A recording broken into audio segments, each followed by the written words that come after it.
पास तकरीबन ये दवाइयाँ जो पिछले 10-15 साल से मैं सिर्फ इन्हीं दवाइयों से सर से लेके पाँव तक सारी चीज़ें ट्रीट करता हूँ। ठीक है, अब इसमें ग्रुप ए की दवाइयाँ, ग्रुप बी की दवाइयाँ और ग्रुप सी की दवाइयाँ, ये आपको पता होनी चाहिए कि ग्रुप ए की कौन सी हैं, ग्रुप बी की कौन सी हैं, ग्रुप सी की कौन सी हैं। तो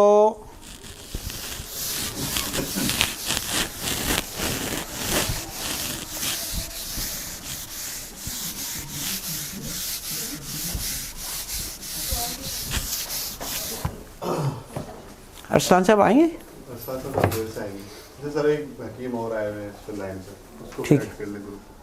ठीक है बेटा, ये ज़रा हमारे ना ये कैमरा इधर सामने कर लेंगे, इसको बेटा इधर करीब कर लो, हमारे ये सारे करीब कर लो।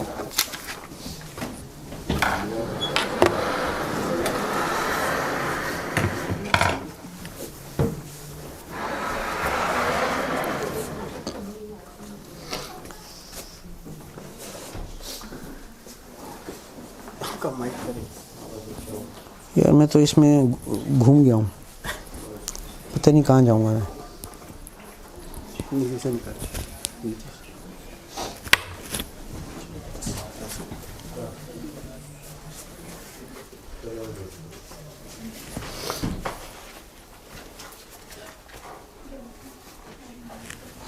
अच्छा देखो बेटा, 90% लोग इस वक्त मार्केट में सौदावियत के साथ आ रहे हैं, क्योंकि जो डाइट वो खा रहे हैं, जो घी और तेल वो खा रहे हैं, वो सारा एसिड इन नेचर है। तो इस वक्त पिछले 10 सालों में, 12 सालों में, यानी कि जो लोग हैं वो यानी कि सारी कराबादीन इस वक्त झूठ में कन्वर्ट हो गई हैं तकरीबन। कैसे कि पहले ज़माने में, आज से अगर मैं 30 साल पहले चला जाऊँ, मुझे प्रैक्टिस करते हुए 30 साल हो गए, तो 30 साल पहले जो पेशेंट आते थे हमारे पास बवासीर के, वो आते थे सफरावी बवासीर के, क्योंकि उस ज़माने में लोग घुड़सवारी करते थे, भाग दौड़ ज़्यादा करते थे, ड्राई फ्रूट ज़्यादा खाते थे, देसी घी ज़्यादा खाते थे, तो वो हॉट ग्रुप की चीज़ें ज़्यादा खाते थे। तो हॉट ग्रुप की वजह से जो उनको बवासीर होती थी, तो उस वक़्त के ज़माने में जितनी कराबादीनी नुस्खे हैं उसमें मॉइस्ट एंड कोल्ड ग्रुप की चीज़ें हैं, जैसे काफूर है, रीठा है, और क्या कहते हैं मुख्तलिफ़ किस्म की लुआबात हैं, ठंडी और खट्टी चीज़ें हैं, सारी की सारी वो बवासीर में जब इस्तेमाल होती थी तो पेशेंट फ़ौरन ठीक हो जाता था। लेकिन इस वक्त जो सौदावियत के मरीज़ आ रहे हैं, बवासीर के मरीज़ आ रहे हैं, वो सारे सौदावियत के आ रहे हैं। सफरावी में अगर ब्लीडिंग होगी तो फ्रेश ब्लड आएगा और धार के साथ आएगा, पेनलेस आएगा। और ड्राई में जो ब्लीडिंग होगी वो पेन के साथ होगी और बर्निंग के साथ होगी और रीचिंग के साथ होगी। ठीक है ना। अब अगर आपने ड्राई वालों को सिर्फ डाइट नंबर 3 और 4, ड्राई बवासीर के मरीज को सिर्फ डाइट नंबर 3 और 4 की बेस बना दी, और उसके बाद उस रिलेवेंट ग्रुप की आपने मेडिसिन उसको दे दी, he will get cure within a days. क्योंकि जल्द, जिसम से ज़्यादा जल्द रिस्पॉन्स कोई दुनिया में कोई चीज़ नहीं करती। इतनी बात मेरी समझ में आ गई आपको? हाँ। तो 90% डिजीज़ की जो ट्रीटमेंट है, जो सौदावी, हॉलिस्टिक सौदावी आ रहे हैं, चाहे वो CNS से रिलेट कर रहे हों, CVS से रिलेट कर रहे हों, GI से रिलेट कर रहे हों, आर्थराइल्जिया से रिलेट कर रहे हों, क्योंकि जब एसिड पूरी, क्योंकि ब्लड स्ट्रीम में तो एसिड बढ़ा है ना, उस ब्लड ने जो एसिडिक इन नेचर है, जिस टिश्यू में जाना है वहाँ पर डैमेज करना है, और जहाँ डिपॉजिट होगा वहाँ मास बना देगा, हार्ड मास बना देगा, कंसोलिडेशंस आ जाएंगी, इस तरह की चीज़ें आ जाएंगी। तो अब आपने 90% पेशेंट्स को कुर्से किब्रीत, कुर्से जंजबील खाने के 2 घंटे के बाद नीम गर्म पानी से देनी है। ये सल्फा ड्रग्स में आती है हमारी, ठीक है ना, बेहतरीन किस्म की एंटीसेप्टिक है, एंटी इन्फ्लेमेटरी है, ठीक है ना, और हमदर्द, ब्याज हमदर्द से आप इसके नुस्खे देख सकते हैं। अच्छा, कुर्से जंजबील, ये जवारी जंजबील की रिप्लेसमेंट है। आपने कुर्से जंजबील, कुर्से किब्रीत खाने के 2 घंटे के बाद देनी है, खाने के 2 घंटे के बाद नीम गर्म पानी से देनी है। 90% पेशेंट्स की ट्रीटमेंट, जब आपको टेम्परामेंट समझ में नहीं आ रहा, कोई डायग्नोसिस समझ में नहीं आ रही, आपने आंखें बंद करके किब्रीत और जंजबील खाने के 2 घंटे के बाद दे देनी है, ठीक है ना। अब ये जो दवाइयाँ हैं आपके पास, ये इस तरह से पैकेट में मौजूद होंगी, ठीक है। ये 30 के करीब टैबलेट 1 हफ्ते की डोज बन जाती है तकरीबन। और इसके ऊपर नीचे वो प्रिंट ये लोग करवा देंगे, हमदर्द फाउंडेशन और दवाई का नाम, ठीक है ना सर। अब ये साशे में तकरीबन आपके पास इस 2 बॉक्स में 2000 साशे तकरीबन आपके इसमें आ सकते हैं, तो आपकी ओपीडी स्मार्ट हो गई। हमारी पेरीफ्रीज में अभी एक प्रेजेंटेशन सर मैंने नीचे भी देनी है आप लोगों को, वहाँ पे भी, तो उसमें मैं आपको दिखाऊंगा कि 2800 डिस्पेंसरियों में सिर्फ ये 2 मॉडल चल रहे होंगे हमारे पूरे पाकिस्तान में, और वहाँ पे कोई असिस्टेंट नहीं है हमारे पास। हमारा एक FTJ या BMS स्टूडेंट है जिसकी टेबल के साथ ये 2 बॉक्स रखे हुए हैं, ठीक है ना, और वो आने वाले मरीज़ को डायग्नोज भी कर रहा है सिंपली सिम्टम्स लेके, और यहीं से दवाई निकालता है, यहीं से डिस्पेंस कर देता है।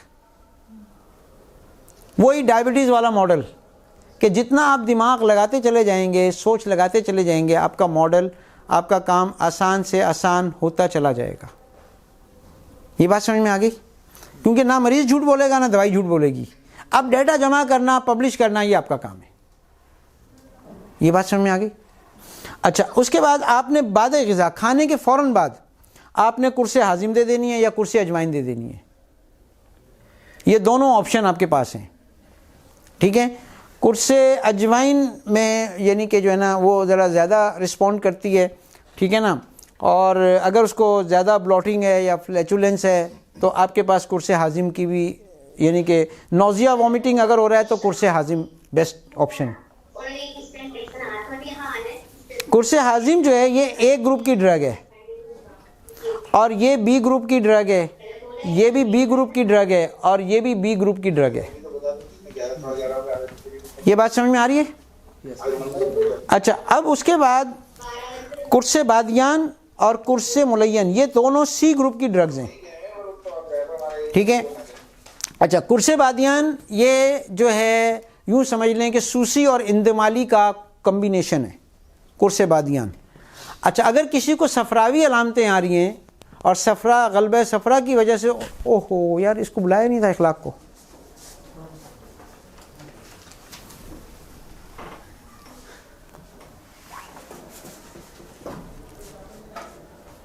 बैठ जाओ बेटा। तो अब यहाँ पे सफरावी अलामतों में अगर कब्ज़ हो रही है तो 90% जो कॉन्स्टिपेशन के पेशेंट हैं वो हमारी इस कुर्से मुलय्यन या सफ़ूफ़ मुलय्यन से ही ठीक हो रहे होते हैं, ठीक है। इसमें बादियान, गुले सुर्ख, सना मक्की, ये कम्बिनेशन इसके साथ चल रहा होता है। तो कॉन्स्टिपेशन में 90% कॉन्स्टिपेशन जो है वो मिक्स आ रही होती है, सफरावी दम्बी की मिक्सचर, क्योंकि मरीज़ को तो नहीं पता ना मैं क्या खा रहा हूँ, तो वो जो डाइट खा रहा होता है वो इन दोनों का कम्बिनेशन होता है जो इन्फ्लेमेशन क्रिएट कर रहा होता है। तो ये एंटी इन्फ्लेमेटरी एजेंट्स हैं सारे इसमें। तो ये कॉन्स्टिपेशन के लिए नीम गर्म पानी के साथ, हम 1 चम्मच नीम गर्म पानी के साथ देते हैं और वो कॉन्स्टिपेशन के लिए बिल्कुल तीर बहदफ काम करता है। इसके बाद हमारे पास ग्रुप A की एक ड्रग है जदवार, कुर्से जदवार, और कुर्से हड़ताल C ग्रुप के। ये कुर्से हड़ताल जो ये बेहतरीन पेन किलर है। जब आपके पेन किलर सारे फेल हो जाते हैं तो वहाँ ये कुर्से हड़ताल काम करती है। बवासीर का दर्द है, शदीद सर का दर्द है, बिच्छू ने काट लिया है, भीड़ ने काट लिया है, कोई ट्रॉमा हो गया है, कोई चोट लग गई है, कोई हेपेटोमा बन गया है, कोई मांस बन गया है, तो आपने बस कुर्से हड़ताल की एहतियात ये है कि ये गर्म पानी, ये तेज़ मीठी दवाइयों के साथ, मीठी चीज़ के साथ देनी होती है। यानी इसमें आपने 1 कप पानी में 2-3 चमचे शहद डाल के देना है, इसके साथ शहद नहीं है तो गुड़ डाल के दे दें, चीनी ना डालें, और बहुत इमरजेंसी है तो भी चीनी भी दे सकते हैं अगर नहीं मिल रहा कुछ, वरना 1 कप दे सकते हैं। टेम्परेरी देना है ना आपने, 20 दिन के लिए तो नहीं देना ना, एक बस के पेन को रिलीफ करना है फ़ौरन, मतलब शहद के साथ दे सकते हैं। तो उसके बाद सीवियर पेन में आपने चाहे ये यानी कि बवासीर की भी ड्रग ऑफ चॉइस कुर्से हड़ताल है। तो ये जो आजकल यानी कि जो मॉडर्न मेडिसिन में वो हड़ताल को रोगन बादाम में मिक्स करके उसके इंजेक्शन बना के वो इंजेक्ट भी करते हैं, वो यही दवाई इस्तेमाल होती है। तो अब आपने पेन में कुर्से हड़ताल देनी है, ये 1 गोली 1 कप गर्म दूध के साथ दे दें और उसमें 2 मीठा तेज़ रखें, उससे ये कह दें, ये एडवाइस करते हैं गर्म दूध के साथ। तो अब आपकी ये जो है ना कुर्से हड़ताल ये सारी की बवासीर की जब ड्रग ऑफ चॉइस है तो बवासीर के लिए तो फिर लॉन्ग टर्म देनी पड़ेगी या वो भी 1 हफ्ते में ठीक होता है बेटा पेशेंट। हमारे पेशेंट लॉन्ग टर्म नहीं चलते। अगर आपने ग्रुप सही डिसाइड किया है और ड्रग सही चूज़ किया और परहेज सही बताया है तो लॉन्ग टर्म की कोई सवाल ही नहीं है। बिल्कुल आपका पेशेंट इतना अगले हफ्ते आके बकरे ला रहा होगा, पता नहीं क्या क्या मैं हदिया ला रहा होगा आपके लिए, कि जो उसके दिल से दुआएं निकल रही होंगी, यू कांट इमेजिन। बस इसको आपके दिल की ना पूरी एक्सेप्टेंस हो इसके अंदर, इस पर गौर व फिक्र हो, पूरा का पूरा तवज्जो पूरी हो।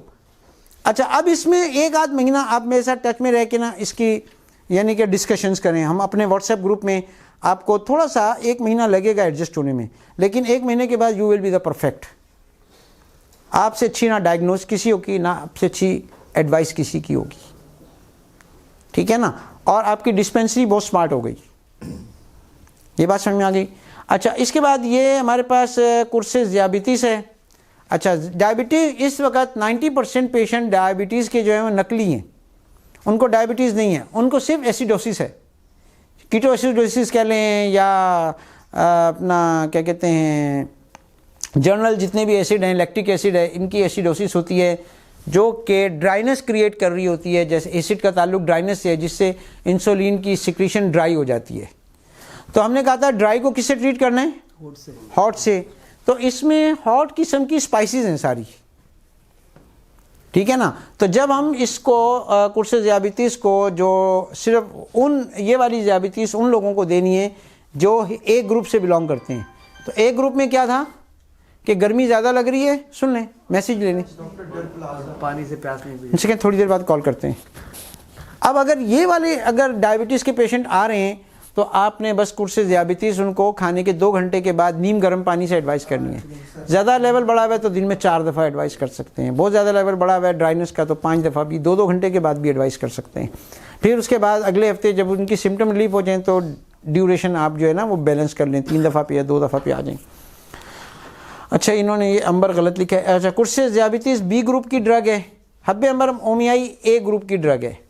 तो वो क्रॉनिक पेशेंट जिनको स्पास्टिसिटी है, फालिज है, लकवा है, क्रॉनिक साइनोसाइटिस है, पोस्ट नेजल ड्रिपिंग है, कोल्ड इंटॉलरेंस ज़्यादा है, नमनेस बहुत ज़्यादा है, ट्रेमर्स आ रहे हैं, न्यूट्रिशनल डेफिशिएंसीज हैं, उनको आप खाने के 2 घंटे के बाद हब्बे अंबर मोमियाई 2-2 घंटे के बाद, खाने के 2 घंटे के बाद दे दें और नीम गर्म पानी के साथ दे दें या गर्म दूध के साथ दे दें, ठीक है ना। हब्बे अंबर मोमियाई की इंडिकेशन आप देख लीजिएगा, वो किताबों में भी लिखी हुई है, हमदर्द की भी उसमें लिखी हुई है।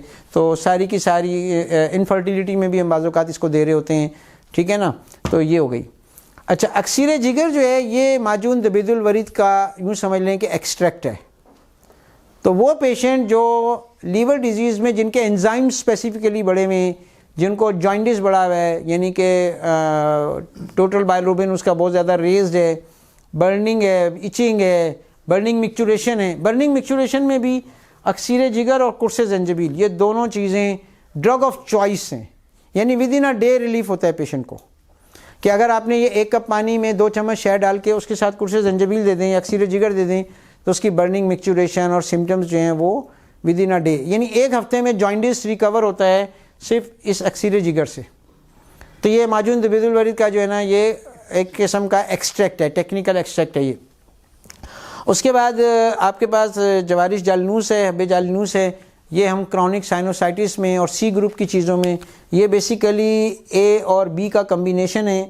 तो सी ग्रुप की जितनी भी बीमारियाँ हैं उसमें जालनूस को इस तरह से दिया जाता है गलबा बलगम के अंदर कि जालनूस, जवारिश जालनूस या कुर्से जालनूस है, ये खाने से पहले यानी सॉरी नाश्ते से पहले और दोपहर और रात को खाने के बाद देंगे इसको। ये बात समझ में आ गई? आपको नहीं समझा रहा यार मैं। हाँ, तो निहारमू देंगे नीम गर्म पानी से और दोपहर और रात को खाने के बाद। क्यों कि जितने गलबे बलगम के पेशेंट हैं इनकी हरारत गिरी हुई होती है, तो इनका जो म्यूकस है वो पूरी रेस्पिरेटरी ट्रैक में और पूरी जीआईटी ट्रैक में यानी कि वो कोट किया हुआ होता है। तो गैसेस सेक्शन के और स्पेस के दरमियान वो बैरियर बना हुआ होता है। अच्छा, जितने भी मरीज़ों के गुर्दे फेल होते हैं और जिगर फेल होते हैं उनको गुर्दे और जिगर की कोई बीमारी नहीं होती, उनको ग्रुप सी के डिसऑर्डर्स होते हैं। क्या होता है कि आपकी मैदे और आंतों की पूरी लाइनिंग जो है वो म्यूकस कोटिंग हो जाती है उसके ऊपर।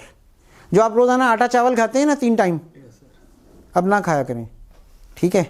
तो 3 टाइम जो लोगों की आदत बनी हुई है कि काम ही खाना और काम ही सोना, तो अब ये उनका जो म्यूकस है वो पूरी यानी कि जो है ना इंटेस्टाइनल कोटिंग हो जाती है। अब वो पूरी जो वेलाइज हैं आंतों की, जितनी चुन्नटें हैं, उनके अंदर वो सारा का सारा म्यूकस, ग्लूटेन, वो सारा का सारा वहाँ पे डिपॉजिट होता रहता है और एक हार्ड मास बन जाता है। अब जो नई ग़िज़ा आपने खाई है बड़े शौक़ से, वो जज्ब भी नहीं होती, वो आती है और जाती है, आती है और जाती है, वो जज्ब भी नहीं हो रही। अब लीवर शक कर रहा है, जोर लगा रहा है कि ग़िज़ा कुछ मिल जाए मुझे, वो कुछ थोड़ा सा वो जज्ब होगा तो वो लीवर उसको शक करेगा मेजेंट्रिक के थ्रू। अब लीवर जो है ना, जब वो 10-12 साल तक अपने रेजरवायर से काम चलाता रहता है, लेकिन दो कंप्लेन भी देता है, एक आपको लिथार्जिक कर देता है और दूसरा हार्ट बर्न कर देता है, ठीक है ना, लिपिड इंटॉलरेंस क्रिएट कर देता है कि हर चिकनाई वाली चीज़ से आपको तकलीफ होगी, हार्ट बर्न होगा और बगैर काम के थकन होगी। तो अगर ये दो शिकायतें हैं तो लीवर डिजीज़ शुरू हो चुकी है, लेकिन due to intestinal coating, liver की अपनी कोई डिजीज़ नहीं थी, ठीक है। अब हम उन मरीज़ों को फास्टिंग करवाते हैं, यानी रोटी और चावल की फास्टिंग करवा देते हैं और ख़ाली शोरबे और कहवे देते हैं, जिससे क्या होता है कि उनकी हरारत गरीज़ी बढ़ती है, उनकी एक्सपेक्टोरेशंस बढ़ती हैं और वो बलगम जो है वो धुलना शुरू हो जाता है और उनको म्यूकस वाला जो है ना स्टूल जब आना शुरू हो जाता है। उसके बाद फिर नई प्याज रोटी भी खिलाएंगे, हल्का सा कोई भी चीज़ें खाएंगे, वो पूरी एनर्जी मिलेगी उसको। तो आपके पास कहीं भी CLD के पेशेंट हों, आपके पास कहीं भी किडनी फेलियर के पेशेंट हों, पहला काम आपने रोटी चावल बंद करनी है, उनको रिलेवेंट ग्रुप के कहवे पिलाने हैं, शोरवे पिलाने हैं, रिलेवेंट ग्रुप की डाइट देनी है, इररिलेवेंट ग्रुप की डाइट बंद कर देनी है, आपका पेशेंट प्योर क्योर होगा। अगर आज की साइंस जितनी तरक्की कर चुकी है और जितने पेटेंट डेवलप कर चुकी है, अगर उसमें कहीं जान होती तो आज गुर्दे और जिगर के मरीज़ों की तादाद बढ़ ना रही होती। आज आपने SIUT कराची में बनाया है, कल आपको 10 और बनाने पड़ेंगे, परसों 20 और बनाने पड़ेंगे, ठीक है ना। तो हमारा काम वर्कलोड बढ़ जाएगा फिर। और उनको सिर्फ सिंपल एडवाइस करनी थी, क्या करनी थी? चावल और रोटी बना, चावल और रोटी, और रिलेवेंट ग्रुप की ग़िज़ा, इररिलेवेंट बंद। देखो बेटा, हर काम की एक तरकीब है और एक तरतीब है। क्या काम है?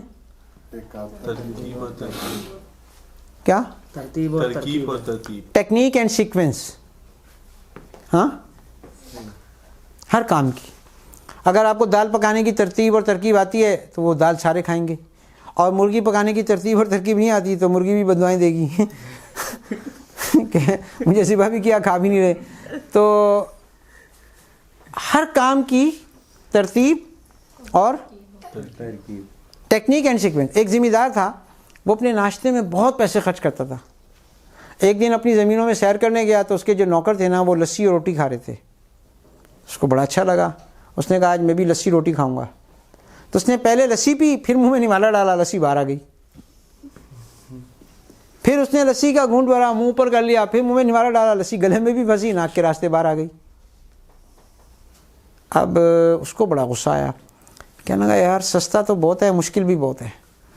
नौकर को बुला के पूछा कि भाई तू तो 2 पराठे और 1 जग पी गया, मुझे तो 1 निवाला भी नहीं खाया जा रहा, ये क्या चक्कर है? तो नौकर ने कहा मलिक साहब आपकी तरतीब उल्टी है, हम पहले रोटी चबाते हैं फिर घूंट घूंट लस्सी पीते हैं, आप पहले लस्सी पी रहे हैं फिर रोटी खा रहे हैं। टेक्निक एंड सीक्वेंस आपको आता है तो काम से कामयाबी मिलती है, काम करने का रिजल्ट आता है, काम से मज़ा आता है। और अगर टेक्निक एंड सीक्वेंस नहीं आता तो आप सब कुछ इन्वेस्ट करके भी परेशान बैठे हुए होते हैं। तो ये मॉडल हमारा ऐसा है कि पूरी दुनिया में इसका कोई अल्टरनेट नहीं है। आने वाला वक्त बताएगा कि कौन अल्टरनेट और कौन स्टैंडर्ड है। तो उनके सिस्टम में शिफा इसलिए नहीं है कि वो नेचर को, अल्लाह ताला को, अल्लाह की बनाई हुई चीज़ को कह रहे हैं अल्टरनेटिव और अपने बिजनेस बेस्ड मॉडल को कह रहे हैं स्टैंडर्ड। तो उनकी पिटाई नहीं होगी तो क्या होगा? तो अल्लाह ताला ने, देखो ये ऑर्गेनिक बॉडी है ना, ये इनऑर्गेनिक चीज़ें कबूल ही नहीं करती। तो इसलिए ना मेरे जो देखो, इन सारी सीक्वेंस को प्रैक्टिस में लाओ। बस पेशेंट्स को आपने इस 2 बच्चे 2 का पहाड़ा का रट्टा लगाते हैं ना, इन क्वेश्चंस का पहले रट्टा लगाओ अपने दिमाग में, ताकि पेशेंट पे आपको रिकॉल हो जाए। वो आप तुक्के ना मारो, सिम्टोमेटिक ट्रीटमेंट ना करो। मरीज़ ठीक हो रहा है तो भी गौर करो क्यों ठीक हुआ, कैसे ठीक हुआ। नहीं हो रहा तो भी गौर करो क्यों नहीं ठीक हुआ। दोनों तरफ दिमाग चले। फिर डायरी में उसकी डॉक्यूमेंटेशन करो, उस डॉक्यूमेंटेशन के मुताबिक फिर आर्टिकल भी लिखो, पेपर भी लिखो। इतनी बात समझ में आ गई? अब इस तरह से अब मैं आता हूँ थोड़ा सा फीमेल डिसऑर्डर्स की तरफ। उसके लिए मेरे पास सारी फीमेल डिसऑर्डर में 3 ही चीज़ें हैं, नासिब, मस्तूरी, नीसा। अच्छा, अब इसका तरीका ये है कि जितने ब्लीडिंग डिसऑर्डर्स हैं वो सेक्रेटरी डिसऑर्डर्स के अपोजिट होते हैं। क्या कहा मैंने? ये हैं ब्लीडिंग डिसऑर्डर और ये हैं सेक्रेटरी डिसऑर्डर।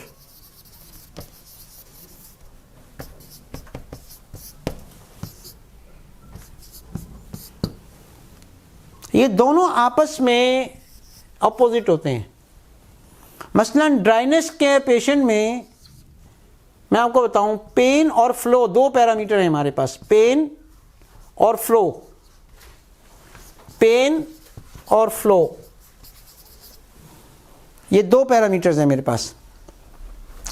ड्राइनेस में क्या हो रहा है, ड्राई डिसऑर्डर्स के लोगों के साथ क्या हो रहा है कि ब्लीडिंग बहुत ज़्यादा हो रही है, फ्लो भी बहुत ज़्यादा हो रहा है और पेन भी बहुत ज़्यादा होता है इनको। चाहे हेमोरेजिया हो, चाहे ब्लीडिंग पाइल्स हो, चाहे ब्लीडिंग पारेक्टम हो, चाहे कहीं भी ब्लीडिंग गम्स हो, चाहे एसोफेजियल वेराइसिस हो। तो ड्राई में ब्लीडिंग डिसऑर्डर्स पीक पे होते हैं, उसका फ्लो भी, उसकी पेन की इंटेंसिटी भी। और सेक्रेटरी डिसऑर्डर्स बिल्कुल नहीं होते। सेक्रेटरी डिसऑर्डर्स के अंदर पेन भी नहीं होता, उनके